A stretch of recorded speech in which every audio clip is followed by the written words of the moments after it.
Alright, now that we've got the mindset right and we know why we're doing this, it's time to roll up our sleeves and get practical. This chapter is all about building a budget that works for this challenge. And don't worry, I know the word budget makes a lot of people's eyes glaze over. But this isn't about spreadsheets with 100 categories. This is about creating a plan you can actually follow for 30 days. One that will tell you exactly how to hit that $1,000 savings goal without guessing or stressing. Let's get started. First, write down how much money you expect to make this month. This is your after-tax income, your paycheck, side hustles, tips, anything that brings money into your pocket. For example, let's say you make $2,800 from your 9 to 5 job after taxes. $200 from a weekend side hustle gives you $3,000 total income. Write that number at the top of your page. Now we're going to subtract your fixed expenses. These are the bills that are basically the same every month. Rent or mortgage, utilities, water, electricity, internet, phone bill, car payment, or transportation past minimum debt payments. Say all of that comes to $1,900, $3,000 income. $1,900 fixed expenses equals $1,100 left over. Now we know something really important. You have $1,100 available to work with. And since our goal is to save $1,000, we're basically saying, I want to live on just $100 of this discretionary money for the next month. Sounds tough? Yeah, it is. But that's why we're doing this for only 30 days. It's a challenge, not a permanent lifestyle.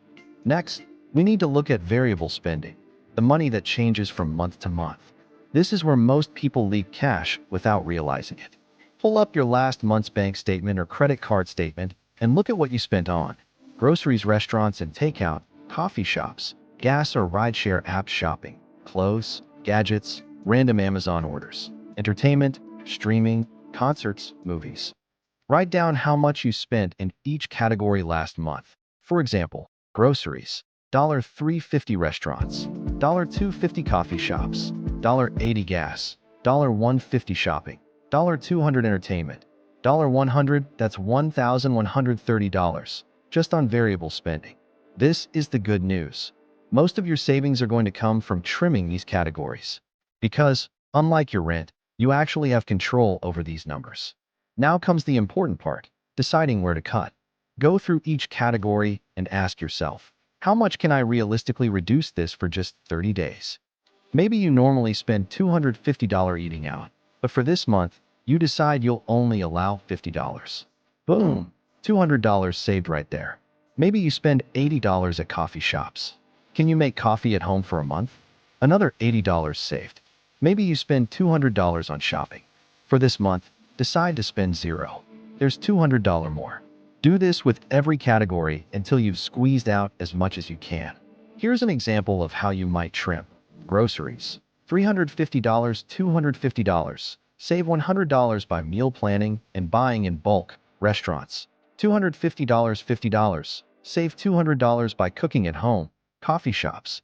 $80, $0. Save $80 by brewing at home. Gas. $150, $120. Save $30 by carpooling or combining trips. Shopping. $200, $0. Save $200 by taking a spending freeze. Entertainment. $100, $20. Save $80 by using free options. Total savings just from cutting equals $690. This means you're already almost 70% of the way to your $1,000 goal, just by trimming your budget. Now, let's make this even simpler. Create a daily allowance. Take whatever money you're allowing yourself to spend on flexible things like food and gas, and divide it by 30 days. Let's say you've budgeted $250 for groceries plus $120 for gas plus $50 for restaurants equals $420 total. $420 divided by 30 days equals $14 a day. This means you can only spend $14 a day on food, gas, and any extras. Here's the trick. You don't have to spend exactly $14 every day.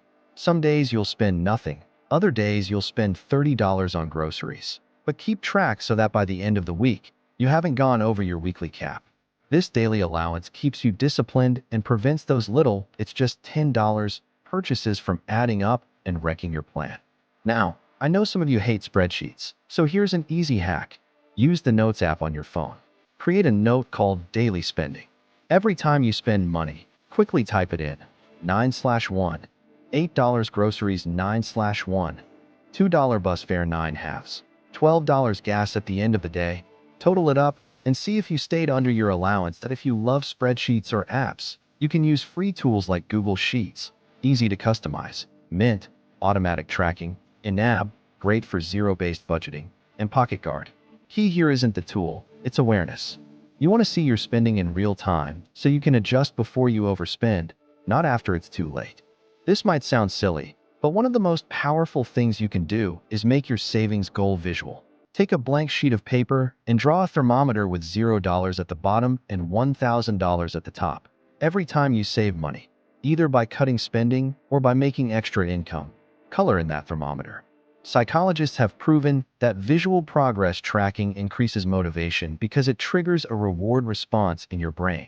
And trust me, you'll feel incredible the first time you hit that halfway mark and realize you're at $500 in savings.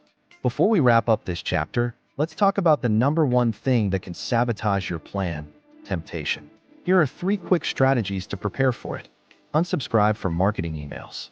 Those daily flash sale notifications are designed to get you to spend impulsively. Delete shopping apps from your phone.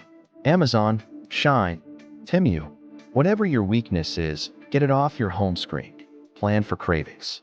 If you know you'll want a treat, budget for it in advance instead of giving in impulsively. Remember, this plan is just 30 days. You can go without impulse spending for a month. Your future self will thank you. Okay. You now have a full budget breakdown and a daily spending plan. You know where your money is going, where you're cutting, and how to track your progress. In the next chapter, we're going to get even more tactical. I'm going to show you exactly where to cut costs and how to save big money fast, starting with food, transportation, bills, and entertainment. This is where you'll find some of your biggest wins. So grab a pen, because we're about to save you hundreds of dollars, maybe even this week. Thank you for watching the video. If you found this video helpful, please subscribe and tune in by clicking the bell icon. Thank you. Let's meet in another video. We will talk about cutting costs fast. Goodbye.